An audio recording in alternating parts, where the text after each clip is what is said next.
Hello, my name is Chad Cass. I'm from Acoustic Sounds and Quality Record Pressings, and we're here in Blue Heaven Studios with Don MacInnis from RTI Record Technology Incorporated.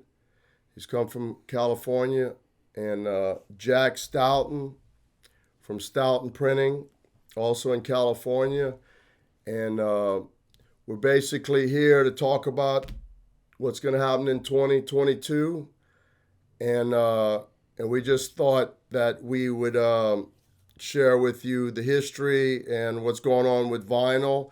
And we asked Michael Fremer from the Analog Planet to be the moderator, and so perfect choice. And so I'm going to hand it over to Michael. Thank you, Chad. This is like the vinyl Yalta after World War II. So let's start. Jack, why don't you start? You're the packaging guy, and tell me something about your company. And I know I visited you a few years ago, and you had just installed a new Heidelberg press, and it was very expensive, and now you've run out of capacity again. So what's happened? Well, thank you, Michael. Yeah, we have been around since 1965. My dad started the company basically to make labels, inner labels. It grew into jackets, it grew into anything and everything and all permutations. At the time he started in 1965, there was 27 record pressing plants in LA, in the greater LA area. And we were basically servicing all of them. So we, as it grew, we grew, that sort of stuff. We added vinyl jacket production in the late 70s. In 1989, we purchased KM Records stuff and took over their jacket making capabilities. We've added direct to board, sleeves, everything else. You mentioned the press, updating equipment all the time, and we'll talk a little bit more about that later as we go on. But in order to make this state-of-the-art package that we make, we need state-of-the-art equipment all the way along the line. And that's kind of where we are today. And one more question I want to ask you. It seems to me in this business right now, there's a turnover of labor, and it's hard to find people who know what they're doing. Are you finding that problem too? I mean, it's all over the whole industry, every industry. It's not just our industry. You having the same issues? Absolutely. Don will echo the same thing, but in California, when the COVID first hit, we were considered not to be an essential business. So only essential businesses were left operational. So we were forced to close down. We were down for 9 weeks. And that put a tremendous strain on us financially, put a tremendous strain on all our employees, which we continue to pay and all that sort of stuff like that. But it also put some people who were like on the edge to say, you know what, I was going to retire next year, I'm going out now, and that sort of stuff. So then replacing them with competent people has been extremely hard. We interview, we hire, they may or may not show up the next day. If they show up, they might show up for a day or two or three and say, wow, this working stuff is for the birds, man, it's hard, and then not show up again. So it's tough, and it's tough to find good, qualified people. And even at entry-level jobs, I mean, just warm breathing bodies would be good. Yeah, I'd like one myself. So Don. Yes, sir. I've known you for decades and decades, and we've seen the record business explode. I mean, it's crazy. So yeah. So where are you at right now? And talk about RTI and the whole history of it quickly, because it could go on for days. Founded in 1972, so next year is the 50th anniversary of RTI. Wow. You're going to release a digitally remastered record from a beautiful analog tape and make it sound really bad? Yeah, we might make those shiny little plastic discs to distribute it on too. So don't do that. We'll see. But anyway, started in 1972. Bill Bauer was the founder, and he had a connection with people that were involved in location recording services, and they were looking for a plant, a record pressing plant to funnel their business to. And Bill was a very smart individual. He had just gotten out of the pharmaceutical manufacturing business and was looking for something else, and he investigated record pressing and saw there was a niche that needed to be filled. And after about a year of visiting record pressing plants and plating shops and so forth all over the country, he came back to Southern California and went to work on building RTI. Originally, it was a handful of the fine-built manual machines, and the plating was done elsewhere at Ed Tobin from James Gregg Lee Record Processing was involved, and that evolved into pressing the records for the location recording services company that was like high school bands, church choirs, those kinds of things. And then we got involved in pressing records for syndicated radio programming, American Top 40 with Casey Kasem and Dick Clark, Rock, Roll, and Remember, and those sorts of things were all distributed on vinyl record at that time.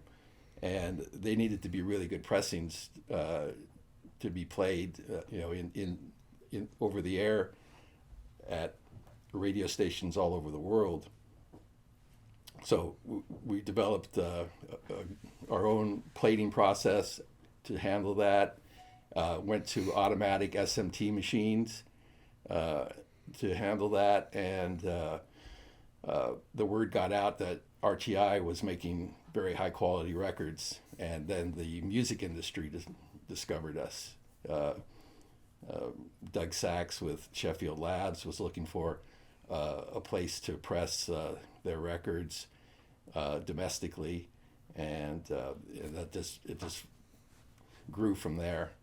There was a guy in Kansas who came out to visit us who was starting up his analog productions company, and he was one of our early on one of our good audiophile customers. So that's Procol Harum has a song about that meeting. It's called "The Devil Came from Kansas." Do you know that song? So anyway, that's how we started. It got into this business. When So you're in the same building in Camarillo. It's that same building that I visited. Oh yeah. We took over. It started out in one 2,500 square foot space. There were 6 of those spaces in the building. We have all 6 of those. We have 30,000 square feet behind that, and then we also have some satellite warehouses for storage of all this. And you need more. Oh, well, Yeah, we're not. that's it. Everybody needs more now. I mean, it's crazy what's going on now. So, I mean, this guy Jose, I forget what his last name is. Jose. He's on. I forgot what label he's on. He did a Christmas record, and he recorded it to tape, and he mixed it to tape, and he wants to put it out for Christmas, but it's not going to come out for Christmas. Well, next Christmas. Next Christmas. Yeah. Next. Yeah. We were pressing Christmas records this year in June because Good idea. yeah. But did you tell him when you bought the business from Bill? Well, in 1992, I started working there in 1983. I was on a 3-day temporary assignment from a temp agency. I was just new to the area, and I told them I wanted work. I wanted no-brainer work 2 or 3 days a week. And why is that? Do you feel that was fitting your your Well, capacity? no. Well, I told him I wanted that kind of work 2 or 3 days a week because the other 2 or 3 days a week I was going to be looking for a real job.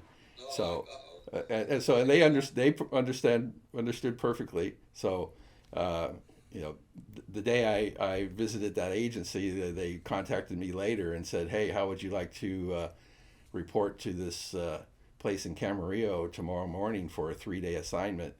At that time, RTI's warehouse and shipping and receiving was handled by 3 people, and one of those individuals was going to be out on a medical situation for 3 days plus the weekend, Wednesday, Thursday, Friday, and the weekend. And they asked if I wanted to help out there for the 3 days, and I said, sure, it sounds interesting.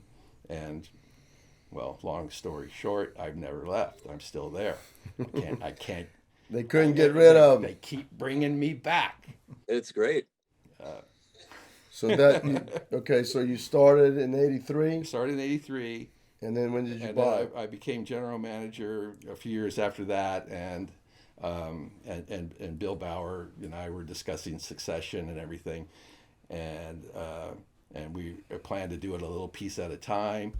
And then he, again, a very bright man, he said, you know, Don, he went on a trip, cross-country trip to Nova Scotia in his motorhome, came back, this is in the fall of '91, came back and said, hey, Don, you know that plan we have? I go, yeah, what?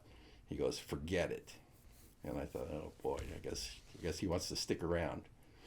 And he says, I want to do the whole deal right now, 100% of my ownership of this company.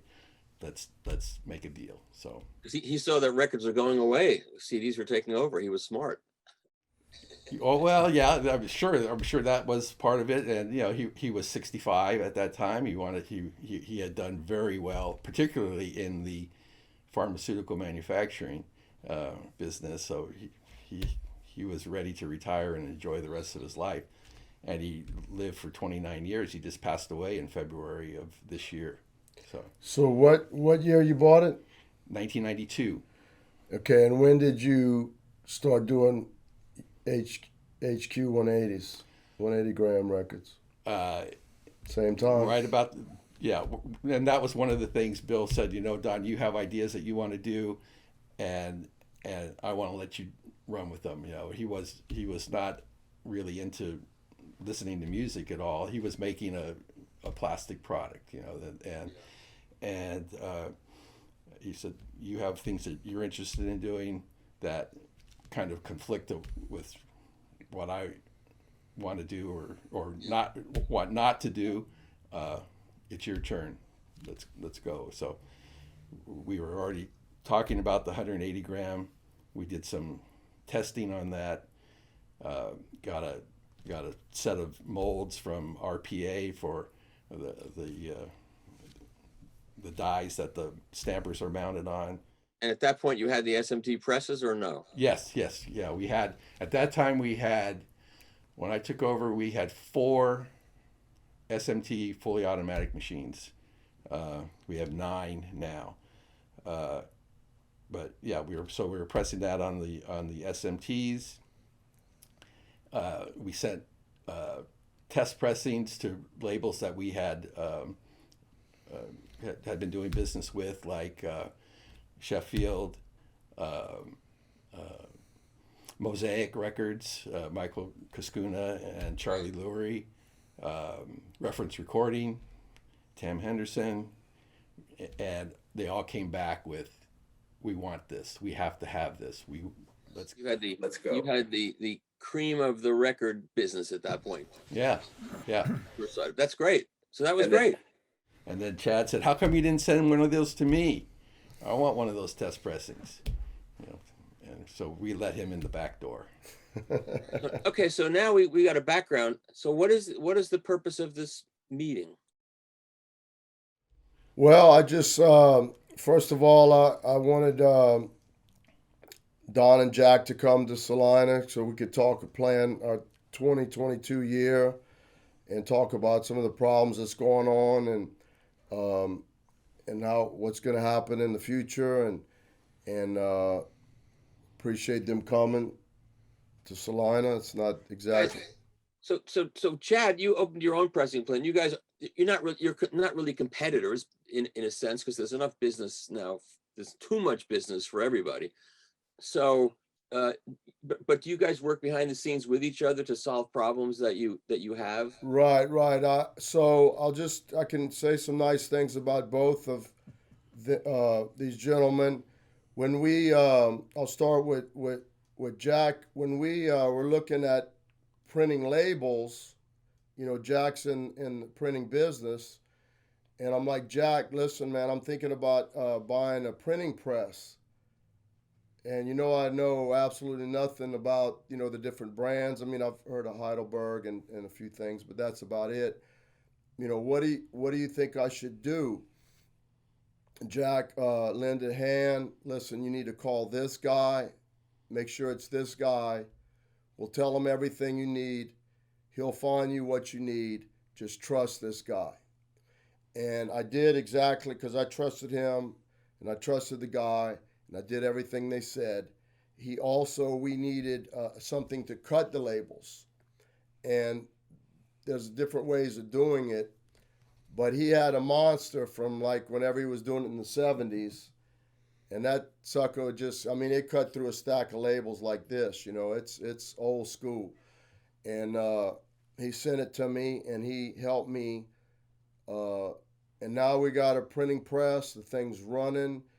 We do the labels, we do the inserts. So we all are helping each other through this. And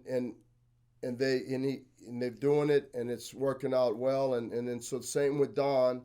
Don, listen, it started happening before the craze with vinyl. I mean, not even way back.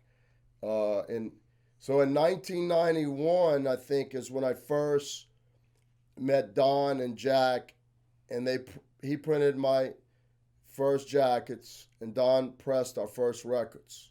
And in 1992, he came out with 180, or I started making 180s with him. So almost all of our jackets, probably 80% have been from Stoughton Printing, and our records up until 2010 were done at RTI.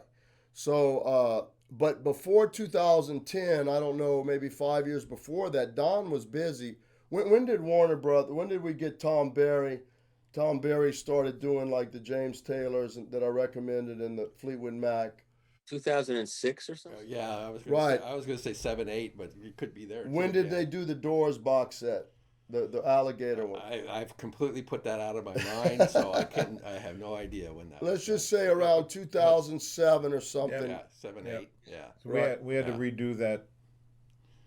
They had built the box Mm-hmm. before they built the jackets, so it was an issue because with the disc in the jacket, it wouldn't fit inside the box, and if they shoved it inside the box, then they would all fail. So we had to come up with something to make that work. We did not do the box; that was made elsewhere, but we could make it work. We could make it save, and that was like 2007, 2008. So And yeah, so in around 2007, Don got box sets will just knock a pressing plant back, and they're extremely a lot of work, and like when you hear these labels, Blue Note finds some mono tapes and it's a 14 record box set, it's like, man, really, right now.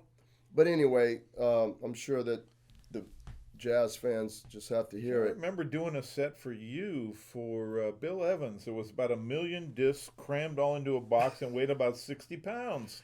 Yeah, I know. Hey, you can blame me for doing a few box sets here and there, and right now people are just begging for that particular set. 22 records. So talk about knocking a pressing 12, plant. 12 double 45s. That Right, one? 12. Yeah, I got No, 11. 11. Yeah, I got one of those. And it's hot and it's awesome. But anyway, so Don got busy around that time with that box set and also with Warner Brothers. And I'm like, Don, I need some more records. Well, I'm sorry, you're gonna have to wait. We got, and so I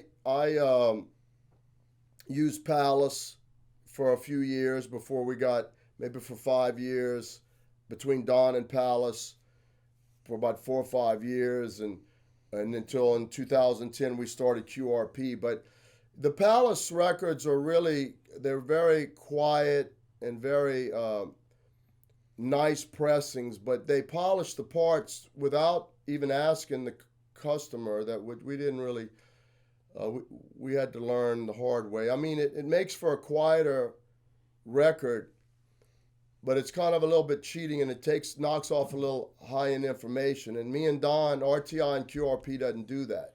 Yeah, not only does it take off some of that high end, but it also makes it a lot easier to press the record, to fill the record. So you're compromising audio for the sake of overcoming non-fill or stitching or whatever. So when you listen to one of their records, they have a real sonic signature. Whether it's a classical record, or jazz, or pop, you kind of hear that. Again, they do it. It makes it easier. It makes it quieter. Anyway, they pressed our records until we got started in 2010. So the thing is Jack has been really supportive on helping us with anything we needed. You know, a lot of people might consider that competition, because he could have made the labels for me. He could have made the inserts for me. In fact, he made a lot of inserts for me. But he's like, hey, you know, we're busy, you're busy, you need this, you have a pressing plant in Salina, you know, to make labels and ship them back and forth. And he helped us, didn't ask for anything, gave me the best advice. Pete Marugi. He's awesome.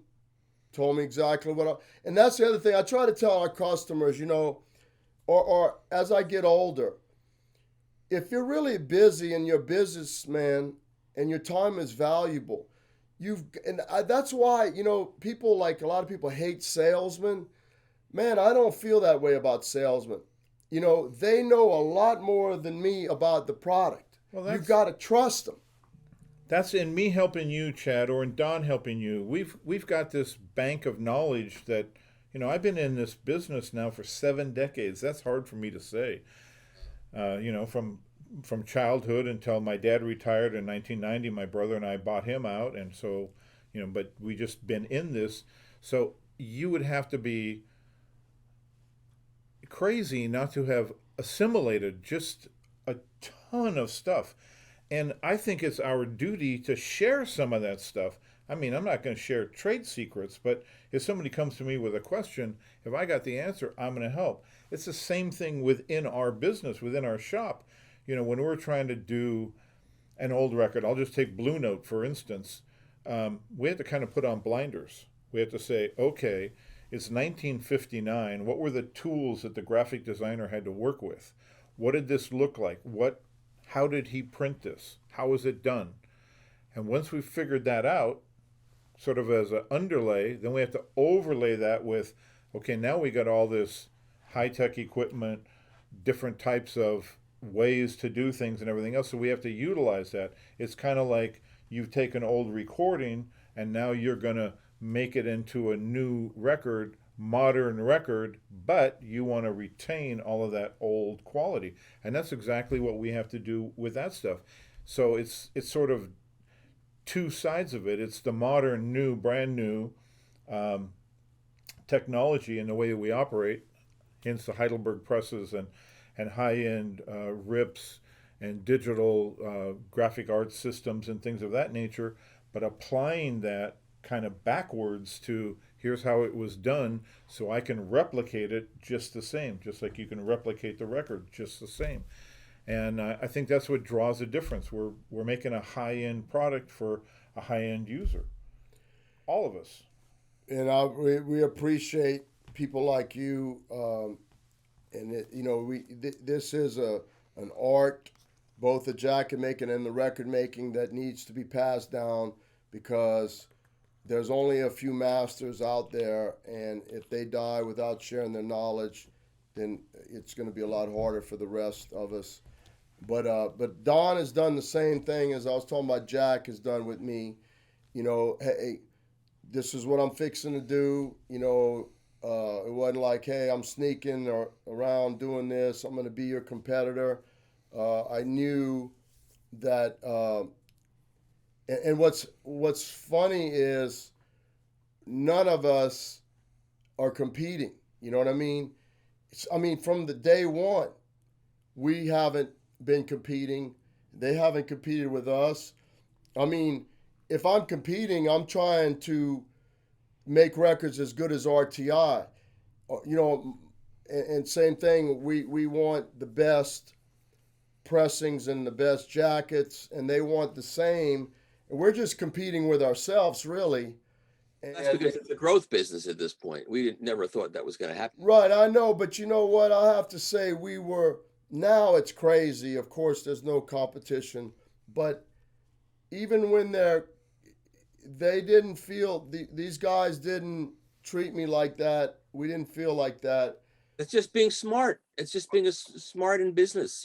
The same thing is in Japan right now with cartridge making. They can't make enough cartridges, and so the guys from Lyra help the guys with the optical cartridge, and Audio Technica helps this guy. They all help each other because, again, there's enough business, and it's smart to be cooperative. In the time frame that Chad's talking about, leading up to his starting his own plant,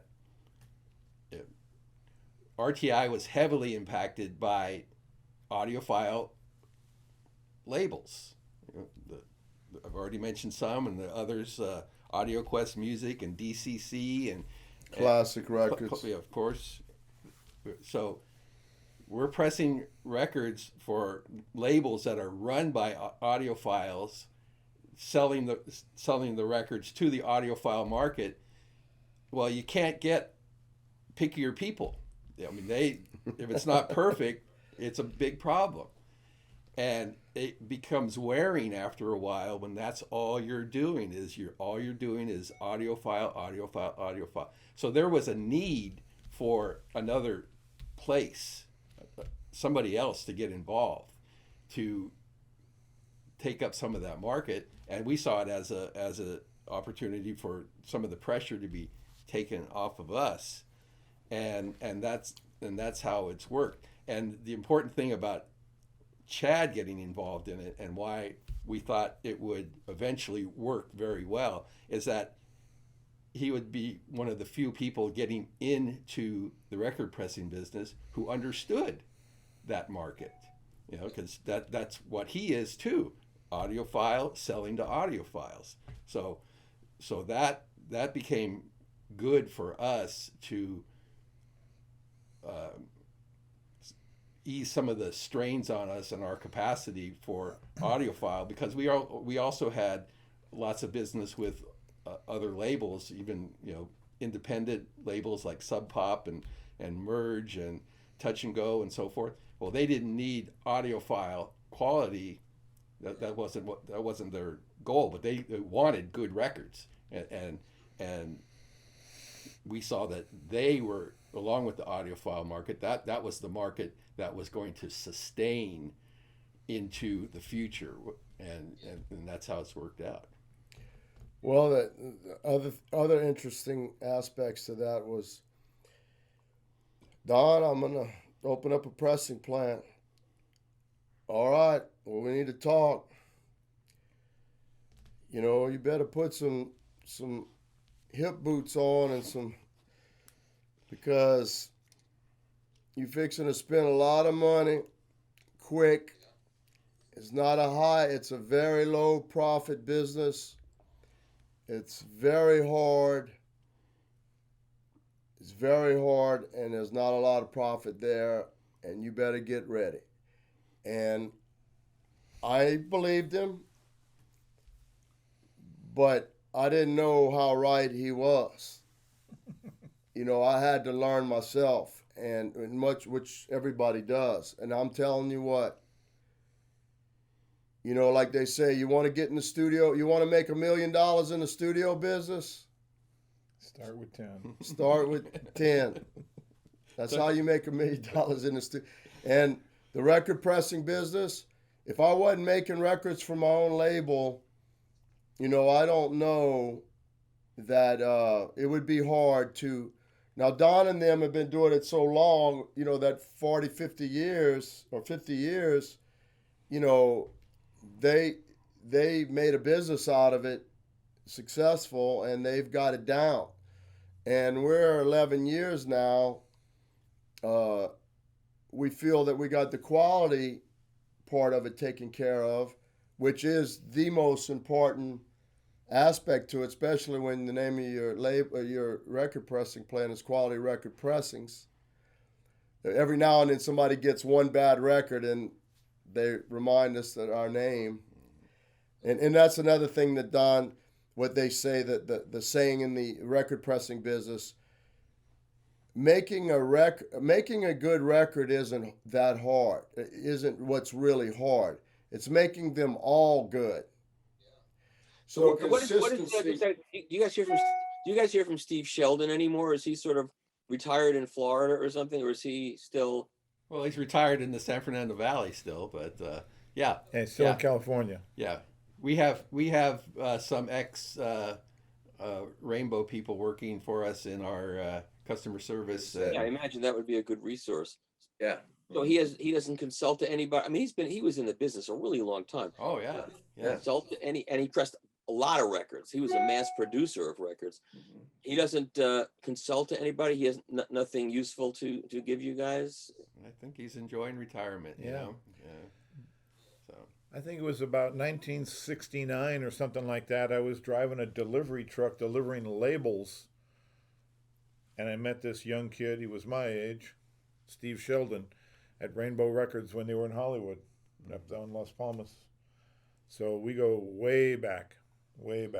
But he also will, I'm sure if somebody called him and had some questions, he's got that same attitude that we've been talking about. Like I'm sure he'd help anybody. Oh yeah, yeah. And all those presses went to United Record Pressing, Nashville. Yeah. Okay. No comment. Enough said. What Chad was saying a moment ago about, how hard it is to get going, and then how even harder it is to be going consistently. Well, now there's a new generation of people involved in record pressing, and at Making Vinyl conferences that we've all attended, you've heard them say the same thing up on panels. People from independent pressing in New Jersey and hand drawn in Texas, and Eric Astor in Virginia, and all they all say they just echo what Chad just said. Like, oh, so you guys out there in this audience of this panel, you want to get in the record pressing business? Why? Why do you want to do that? Do you know you're not going to make any money, and it's going to cost, and it's going to drive you nuts? But eventually, they figure it out. Yeah, I understand there was a raccoon infestation in Austin at that woman's pressing plant. I mean, of all the things that could happen, a raccoon infestation. Yeah.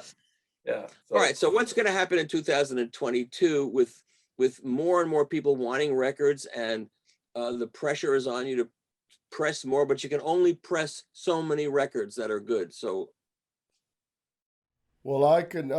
That's part of why they hear Acoustic Sounds, our label, Analog Productions.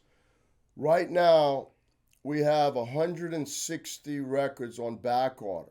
I own my own pressing plant. Okay, I own my own pressing plant. We have 160 records on back order. Some of those, a lot of them are double 45s, which is even more records. So, plus I have at least another 160 records where we're down to like the last 50 copies, right? So in the old days, you get down to 100, you're already ordering your records, and maybe a couple months later you're getting them, right? Back then you waited a month for jackets, maybe a month for pressing.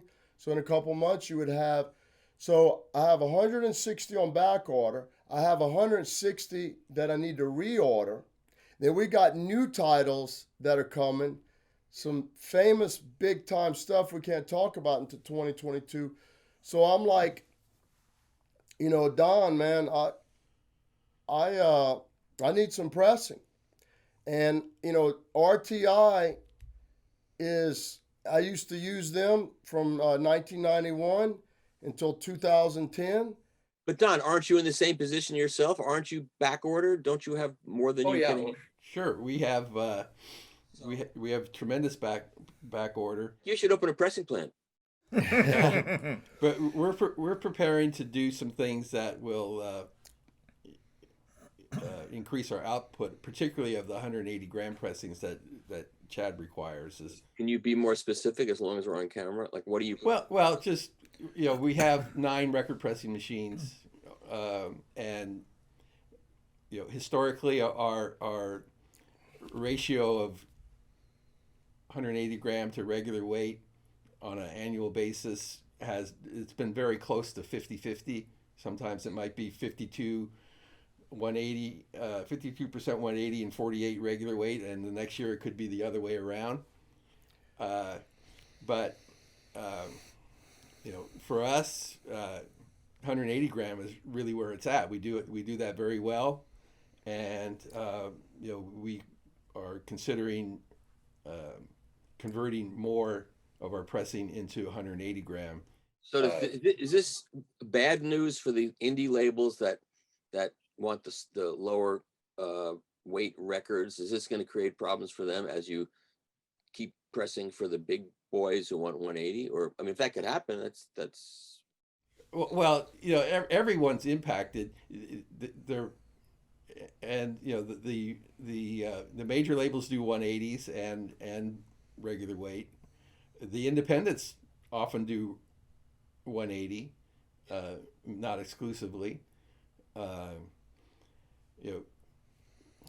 Everybody's behind. You know what I mean? Like it's everybody's behind. We so have what's going to happen. So what's part of it is that we're looking to seize the opportunities. We do have loyal customers, and we will keep some capacity for regular weight, but there's also high demand on us and other record pressing plants to expand, to grow. If for RTI to grow, and you've been to our place, basically we have to move, or start another plant somewhere else. There's no more putting record pressing machines and steam boilers and cooling towers and all that's necessary and required to make records. So in California, is it almost impossible now to start a new record pressing plant because of environmental regulations? Or no, it's just very expensive. That's the problem with California. Plating would be probably hard. Everyone has regulatory. But I mean, the pressing is not as bad as the plating. The plating part is probably the most. Yeah, Plating would be tough. and we're fine in plating. We've already expanded. It doesn't take the plant requirements of the steam and the cooling and all the plumbing and everything that's involved in record pressing. So our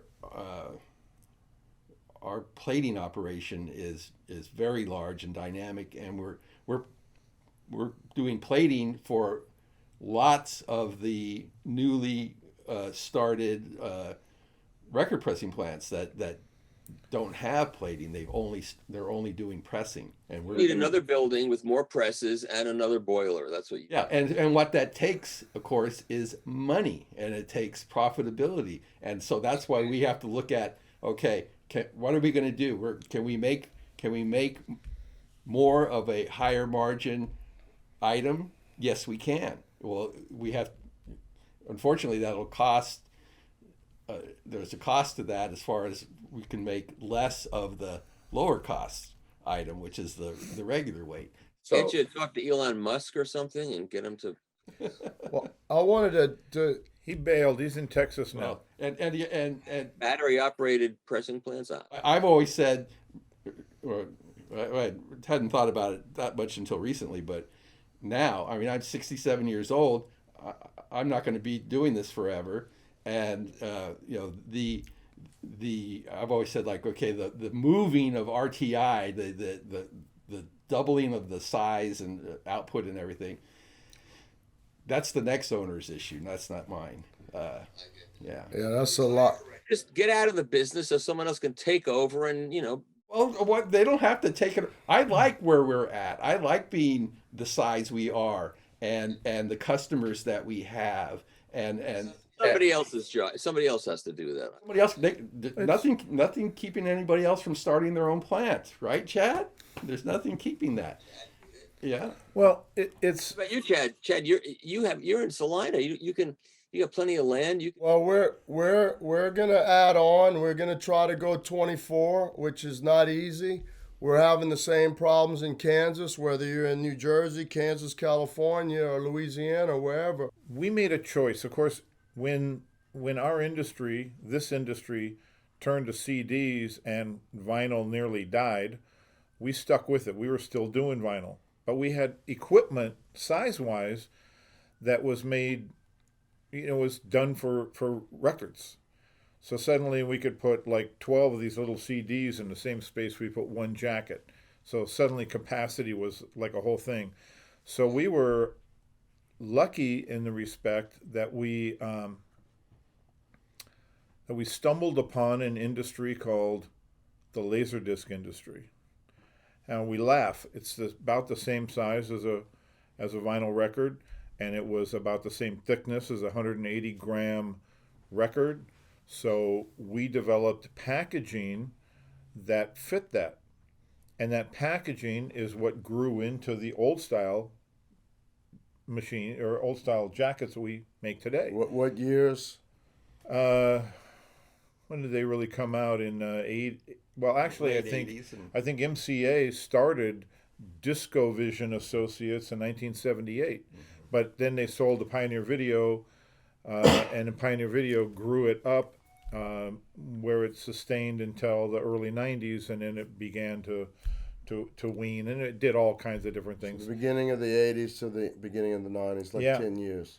So the issue that they had was the inside glue flap would put pressure on the disc, and so the disc played from the inside out. It'd get towards the end of the movie, and all of a sudden it had color dropouts and glitches and stops and all kinds of stuff. So we developed a package that had no glue flap on the inside, hence your old style. Well, that played right into when the audiophile stuff started coming out, is they needed the similar type package. So we decided to position ourselves differently than the rest of the jacket business, is we wanted to do this high-end jacket. We wanted to attract that high-end buyer. We wanted to package the stuff that Classic and MoFi and you guys and now Chad and DCC and the rest of them were doing. So we positioned that higher. We highest end paper we could buy, the packaging, base material of South, this, that, and the other thing, and that's where we put that jacket. And I think a testament to that is, Michael, yourself, when you're doing some reviews of some stuff, you actually mention Stoughton old style jackets.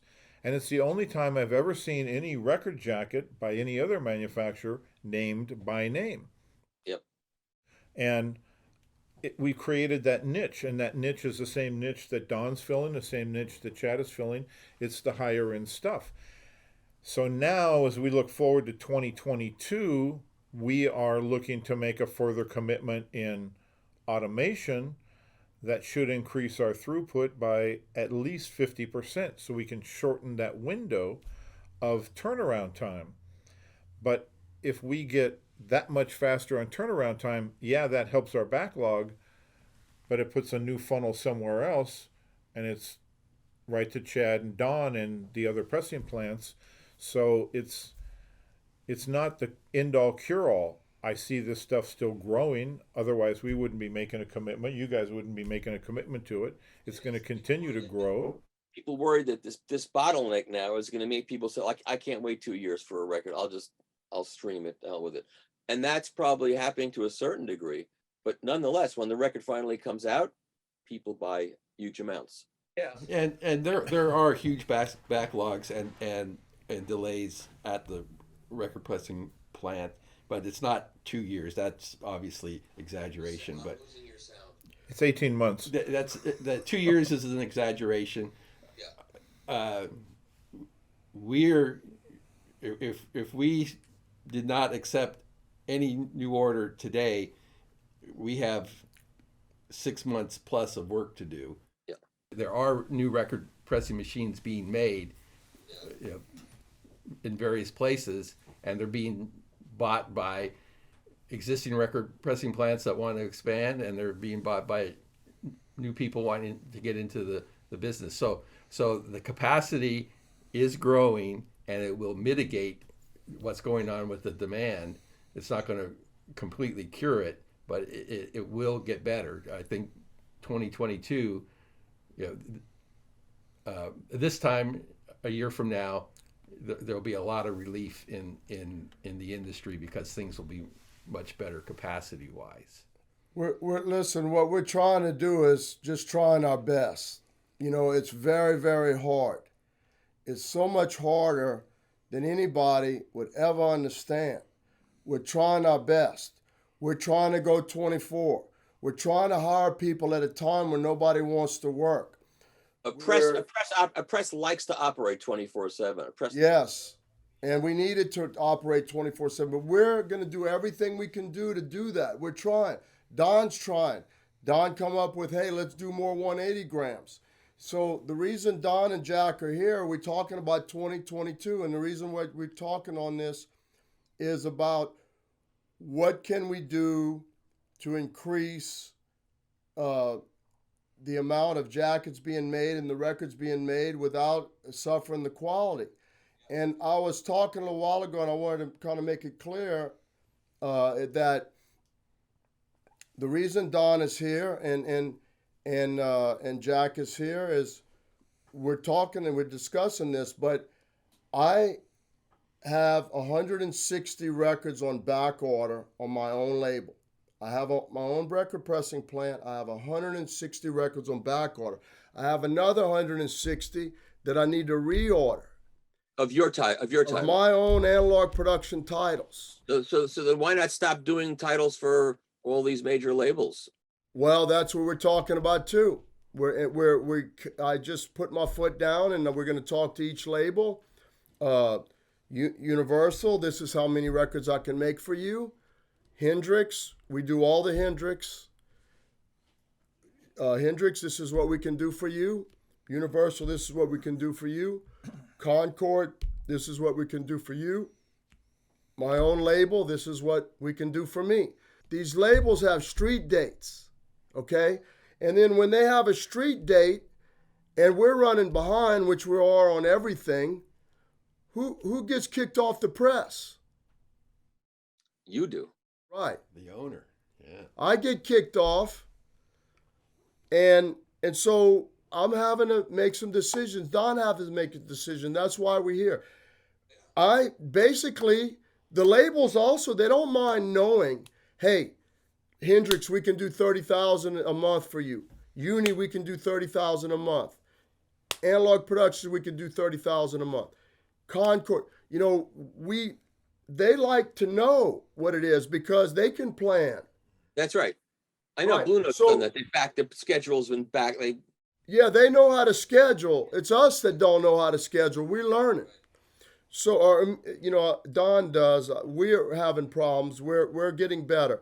And so that's why he's here. And I'm going to have Don start pressing some records for us. Now, people might go, well, Chad, you have your own pressing plant. And I do. But we have more records that we need to be pressed than we can press. So what are we going to do? I asked my old buddy, Don, that used to press our records from 91 until 2002, if he could help me. 2010. 2010, you're right. Sorry. And so how will that work? You will still plate here, and then you will send the metal parts to.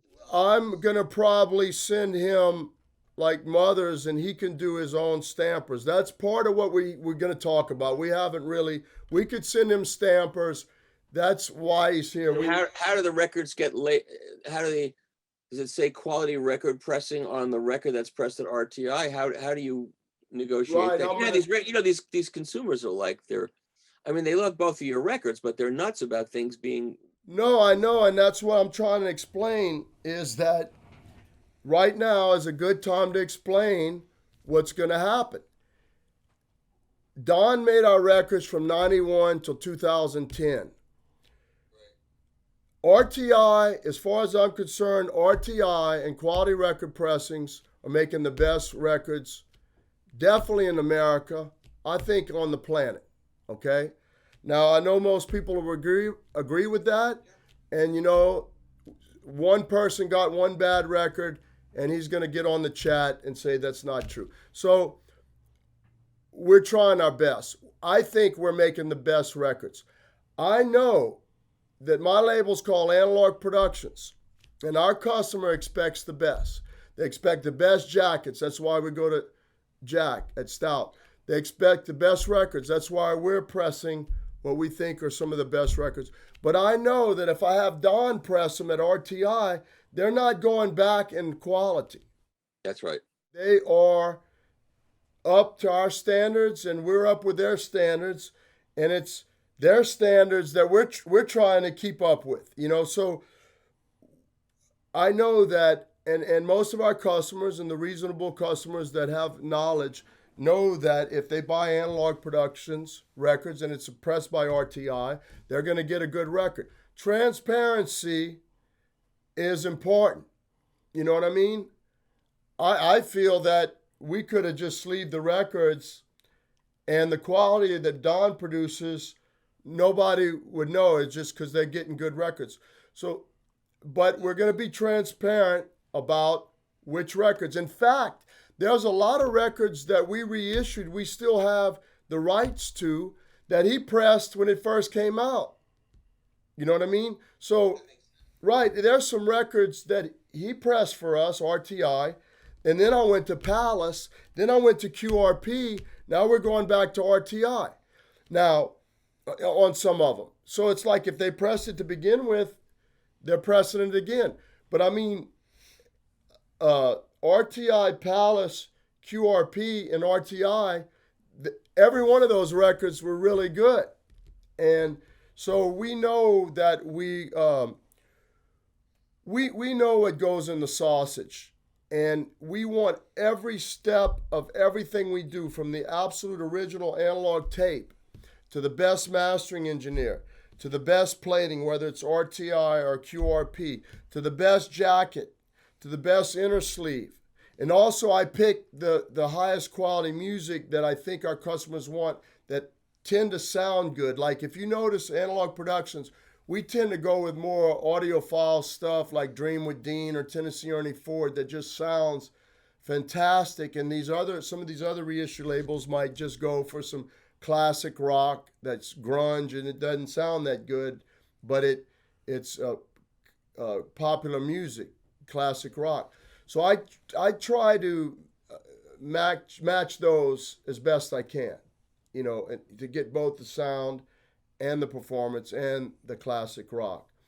And so yeah, I think that's why they're here. That's why we're talking. I know Don's trying to do his best with the presses he has. We're trying to add presses. We just got 2 rebuilt presses from the ground up from the and we're installing them right now. And we're trying to go. Who does the rebuild? Greg Young in Tennessee. Yeah.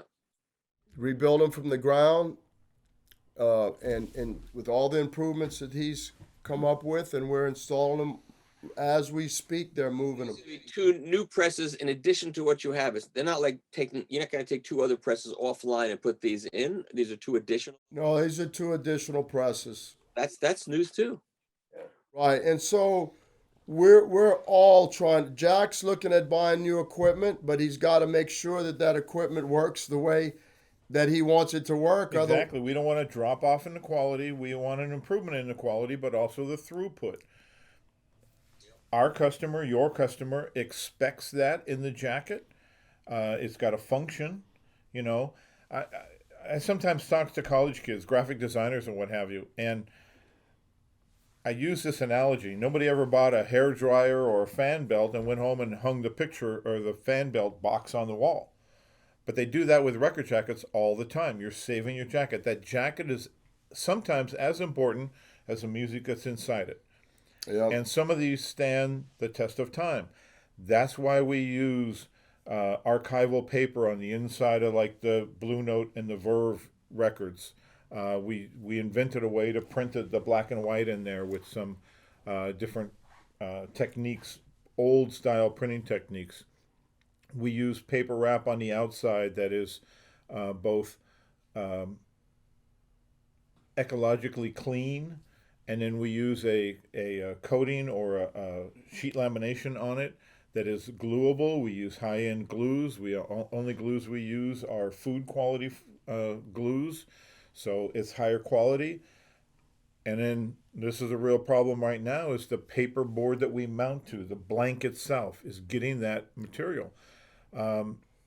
Because of the shipping issues that are happening off of California now and all these ships out there, there's a lot of Korean and Japanese and what have you board and paper that is offshore waiting to come on. So that's put pressure on the domestic mills, which is who we deal with. We want to deal with the domestic people to keep our carbon footprint smaller, to make sure it's here on the floor, things of that nature.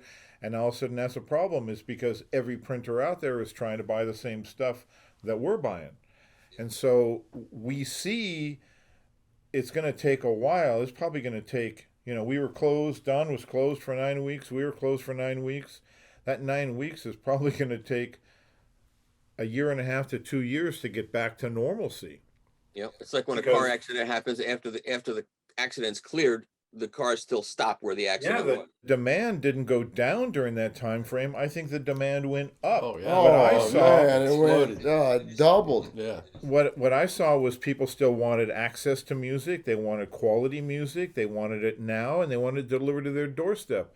Well, people like Amazon said, we're not taking on new music, only stuff that's in our warehouses now. And that played into hands of people like Chad that have a mail order business and have their own labels and things of that nature. And people could get whatever the new sound was now and hear it now, and vinyl is the medium to deliver it in. And I love all about that. And I think it's going to continue that way. This is just like a hiccup. It's just that this hiccup has been hiccuping for 6-8 months now, and it's probably going to go on for another 7 or 8 months before it's flattened out. But I think it's going to still continue to grow. My opinion, it's still going to continue to grow. But it's the higher end that's growing. The part on the bottom is kind of staying stagnant. So why do you think that people are wanting the same type of paper for just everything? Any printer wants paper now. He can't print anything. International Papers just basically took their division that made all their what they would call print grade papers, not boards and packaging stuff. They broke it off and formed a new company. That included a lot of uncoated sheets. So several uncoated sheets are what we use for inner sleeves. It's used a lot for inserts, things of that nature. There's not a sheet available from any of the domestic mills now because every printer is trying to buy it. I hear tell that in Europe, the basic paperboard that we make the blanks out of, they're talking about 7 to 9 weeks before any of that comes back online because the paper mills are behind. In the beginning of the COVID, paper mills took advantage of the fact that demand was down from printers to start to do some work on their mills. Some paper mills went out of business. Some of that capacity was lost. Some of them changed over to do more board packaging type of things and change the paper availabilities. It's been very volatile. I haven't seen this volatility in the paper industry in 50 years. It's not done this. The But pricing, everything you're saying is an area in this whole field that people don't even think about because they don't know it. They just wonder why they can't get their records. They don't, that's exactly right. Yeah. And it's going to continue. You know, some of the chemistry that's involved in making inks is tough to get a hold of. Some of the paper, some of the glues. Labor is an issue. Labor, we discussed that already. Shipping. You know, shipping costs have gone through the roof. Corrugated boxes that we ship in have nearly doubled in price. what is the excuse for raising the prices of shipping? What is going on to cause that to happen? Is this just extortion? Well, it's because they can, yeah. That's what, it's yeah. outrageous. Yeah. It's outrageous. But I mean, it's TPC Plastics, who supplies RTI's the vast majority of our vinyl record compound. Same with Chad and others. They were paying less than $5,000 per sea container to ship from Asia to west coast of the U.S. Now it's $25,000 per. And there's no reason. There's no reason for that. supply and demand. I mean, when you know, just the shipping in America, the trucks, like we used to be able to we get truckloads from Stoughton, like the whole truck. And that used to be like $2,500, $3,000. Now that may be 6 to 10, but Or 12. yeah, but even in the days before COVID, if they have too many trucks in LA that are leaving that going to the East Coast, there's too many and they're empty, then the price is low. But if they have all the trucks being filled up, it's all supply and demand, everything. Point that's going to even out, though. I imagine it will. It's not just supply and demand, the cost of them doing business, the cost of fuel, Fuels more. over the road taxes, insurance, everything. That's all gone up. And that's probably not going to go down in the near future. Labor. The labor of loading the truck, unloading the truck, all of it in between. In California, there's a particular problem that only certain types of trucks are allowed into the ports. So the independent operators have been pushed out unless they want to buy a new truck that meets these qualifications. So now the supply and demand thing. Now there's less trucks. They can charge more money. It's going to cost more money to get your stuff off. If it gets off, where's it go anyway? It's becoming a real problem. It's not just going to overnight go away, because sometimes they unload these ships. And Don and I had this discussion earlier. It can be unloaded and it can sit on a dock for another week, 2 weeks, 3 weeks, then go to a warehouse, then be offloaded to a distribution center somewhere. So just because it's here in the U.S. doesn't mean it's going to be at your back door tomorrow. Right. So there's a threat. There's a threat, more of a threat, I think, in what is going to be the cost to the consumer to buy these records next year, as opposed to the fact that they're waiting for certain titles or whatever because of the backlog. That's another really important thing to make sure people understand all of this. So when they see prices going up, they understand why they're going up. Because everything that we do, everything that we bring in and use to make the product that we then ship out is skyrocketing. Like Jack said, from paper to vinyl to energy, water, labor, insurance. Two other questions. Everything. I have two other questions. Let's say COVID never happened, and we were sitting here now where we are. Prices still would have gone up, right? Yes. I mean, we're still in a price spiral just because demand is increasing, et cetera. How much do you think it would have gone up? Can you estimate that, or is that too difficult to? I don't know. The vinyl compound went up earlier this year 17%. Maybe it might have only been 10%. I don't know. But now on top of that 17% for the material, there's also an additional 25 cent per pound surcharge added because of the additional freight costs.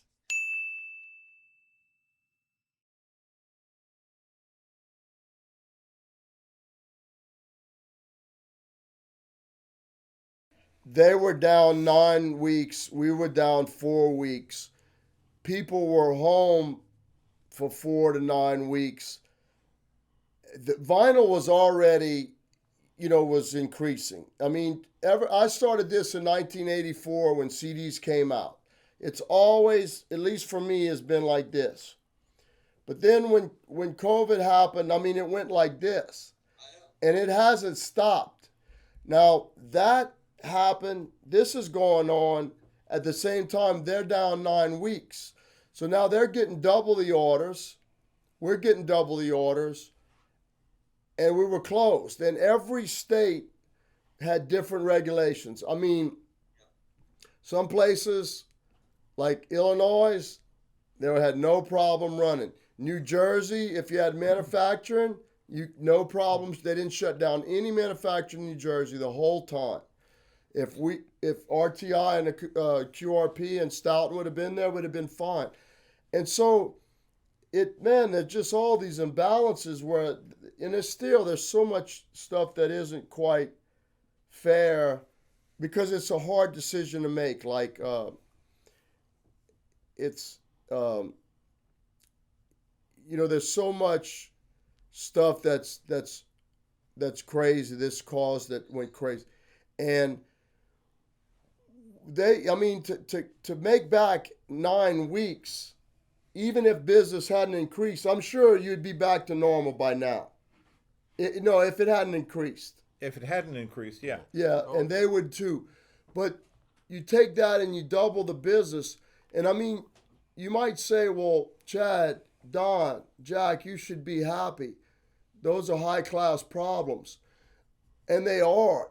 But man, they are problems. And the consumer... Problems always produce stress. Even if it's like, oh, that's a good problem to have, it's still a problem and it produces a lot of stress. Right. I like it. We're having to try to hire people. Most customers understand. Most of our customers are big business people or business people. They understand what's going on. But some people just don't seem to understand. I mean, they're in a world that there's Amazon and they order and the next day they get everything they want. And even in Kansas, there's restaurants that are closing down. You go to stop and eat your favorite restaurant and they're shut down and you're like, we all were open last night. What happened? Well, our help didn't show up or we didn't have help tonight. That's still going on. So, we ask people to be understanding, but, people are used to getting what they want when they want it. Have to get used to it. There's no end around for any of these problems. They're just going to have to get used to it. Well, the thing that Jack and Don, RTI, QRP, and Jack, we're in high demand because of the quality of our products, and so we can never lose the quality. Is the most important thing. Quality over quantity, and if we have to, and the one thing, we have had our struggles at QRP. Lord knows we've had our struggles, and we're still having our struggles. But our quality hasn't gone down. Right. And I know that Don's hasn't gone down. And I know that Jack hasn't gone down, and we're just it's a daily struggle every day. So another thing that's funny in the pressing business is Don has been doing this for 40 years or so or more, and there's things that happen every day, right, that you've never seen before. Yeah. In the physical process of pressing a record or some other.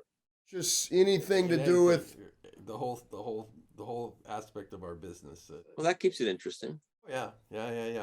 But we do not sacrifice the quality for anything, and that's one of the reasons why we are what we are. We're this mid-size pressing plant.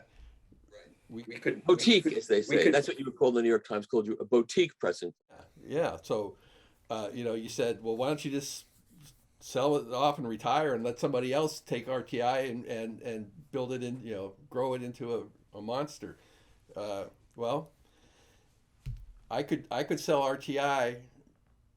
Jack could sell Stoughton, retire, but would it still be RTI when that happens? Well, Yeah.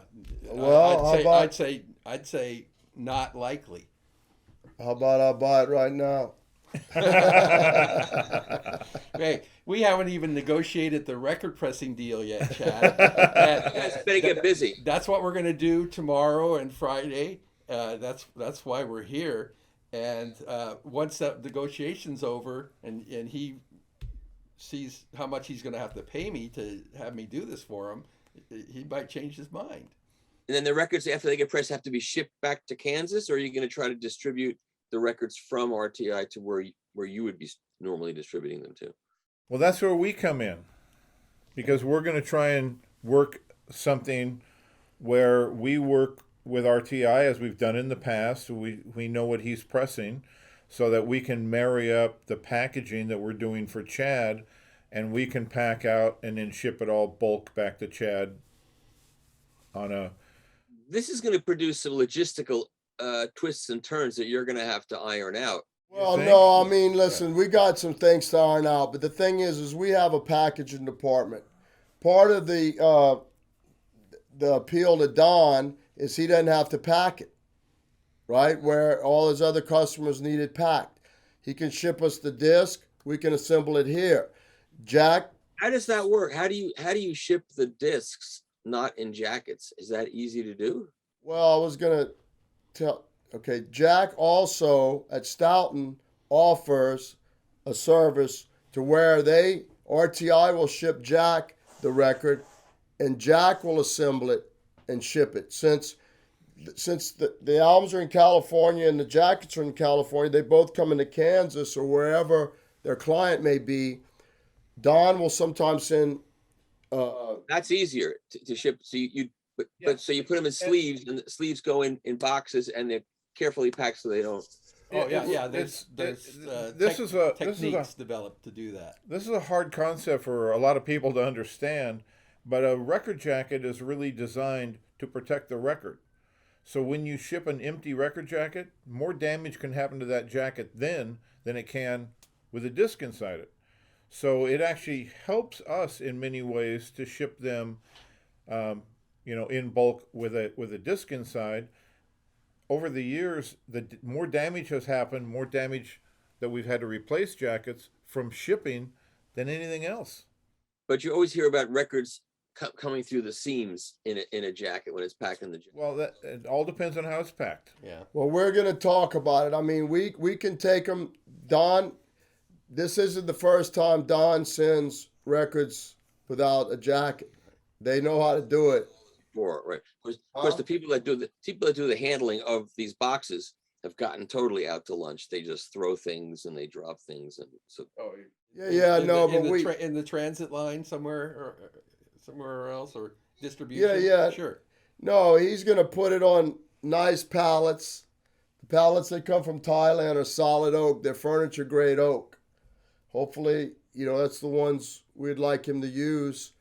And they can come. They've been boxing records, and they've been boxing them in sleeves and without sleeves. We've been packing records for 11 years. This Yalta event here is going to iron out all these issues. How are you going to move the stuff? How it's going to be packed? How much you're going to pay him to do this? There's a lot of issues that have to be ironed out. So Yes. By 4:00 this afternoon.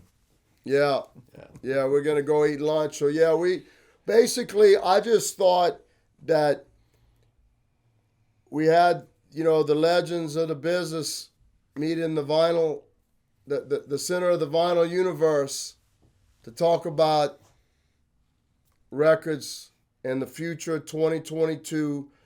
And we talked about, a lot of what you talked about is not understood by people. A lot of what you talked about, I didn't fully understand, especially when you got into, different glues and the inks and all these things that are all part of the supply chain backup. All these things affect all of this.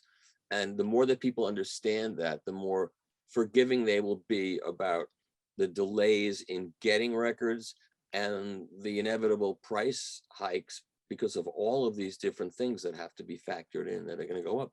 Right. He can only make a certain amount of records a day. He can only make a certain amount of jackets a day. We can only make a certain amount of records a day. We're not normally. That's normally. That's not even counting when things can't be supplied to you because of shortages. It's a limit to begin with.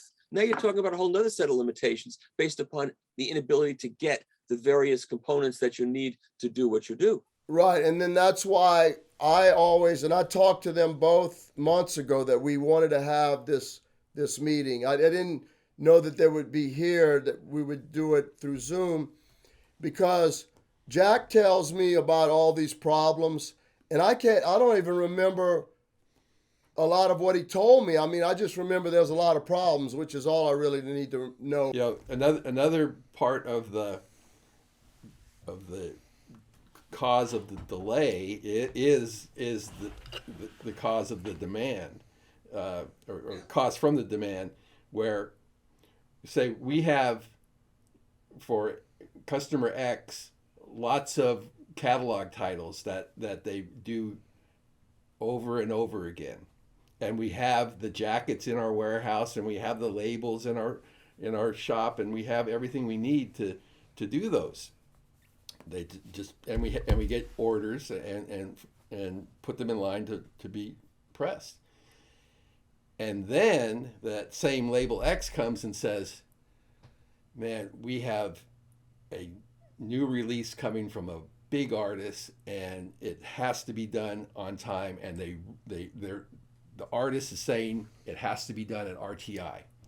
So take all those catalog orders that you have that are in line to be pressed and push them back and put this up in front. We see the other end of the catalog stuff is the jackets.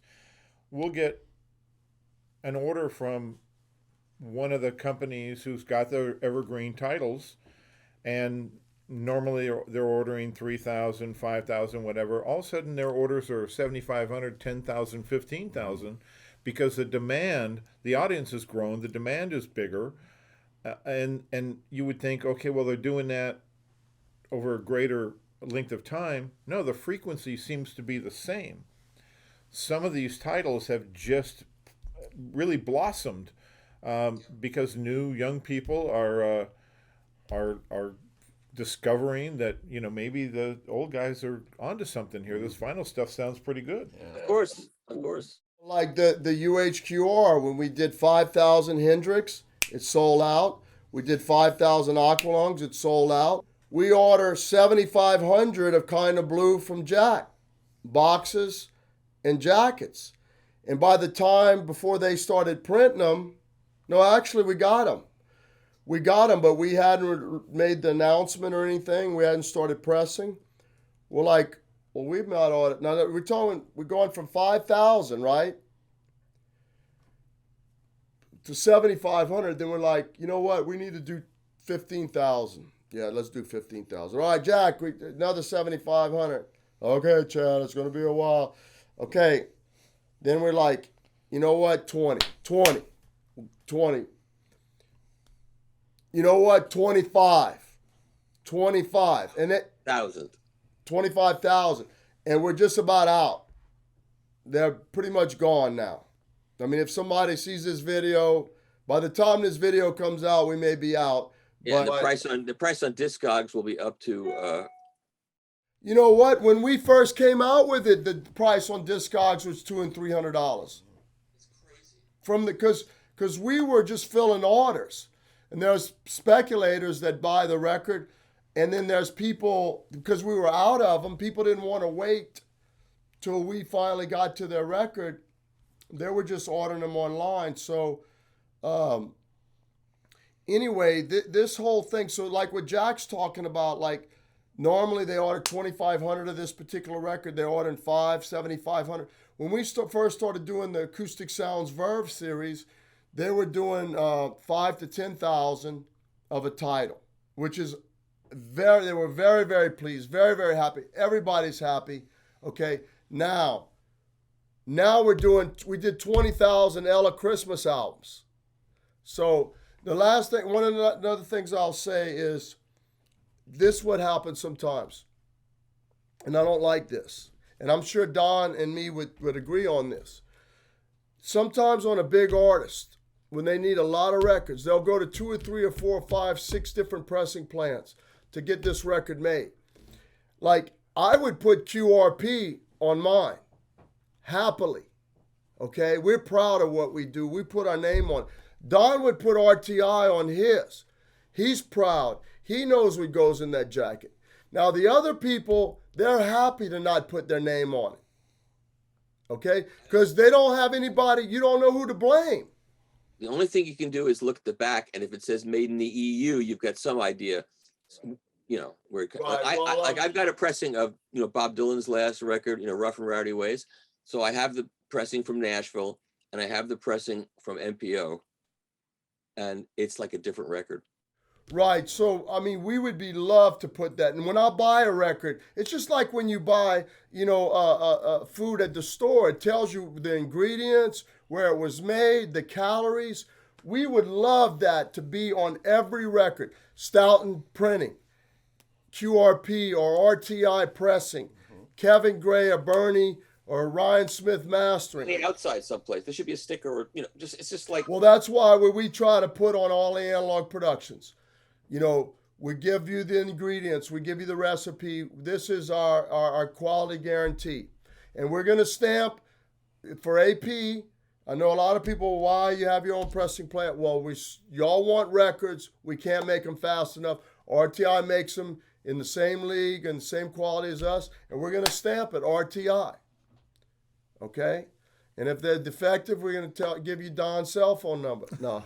But talking about the demand for these audiophile or quality items, it really took off long before COVID hit. When you look at the tone poets, that's what 4 or 5 years now that's going on, and that their initial order has just skyrocketed.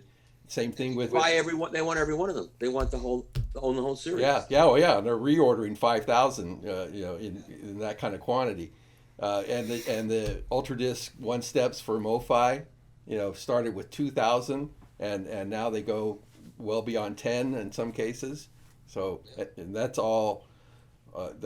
That demand was on the rise years ago. It's amazing. It is amazing. I always said in the worst days of the vinyl, when people didn't want records, I said, all they have to do is hear it. If we can get another generation of kids just to hear it, that'll take care of it. And that's what ended up happening. And now it's spreading like exponentially, like a chain reaction. Jack, you want to say anything? No, I echo exactly what Don and you were saying. It's the demand is there. The demand is growing, and I think the demand is going to continue to grow.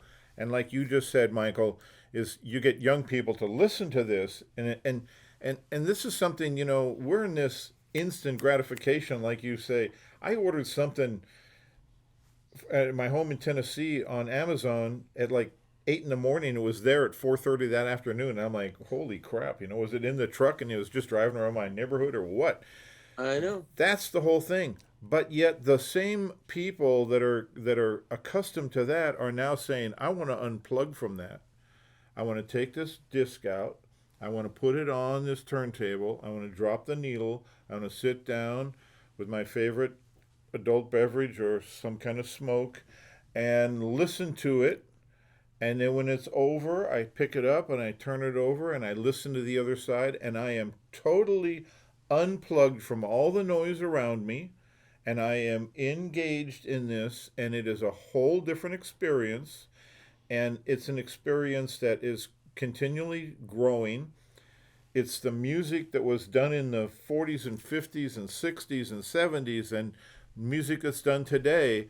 I left the 90s out of there, maybe for a purpose. There you go. That's right. But it's that music and that involvement that I think has us humans attracted to it.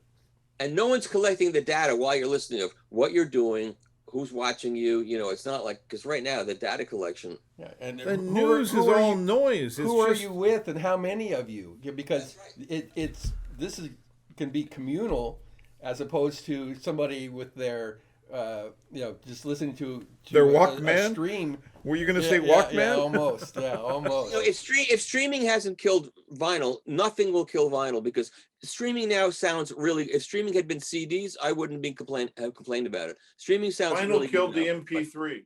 There you go. Yeah. Hey, I want to make one statement that if everybody listens to this, they're going to be better off, and we'll end it there. I want to thank you for doing this for us, Mike, and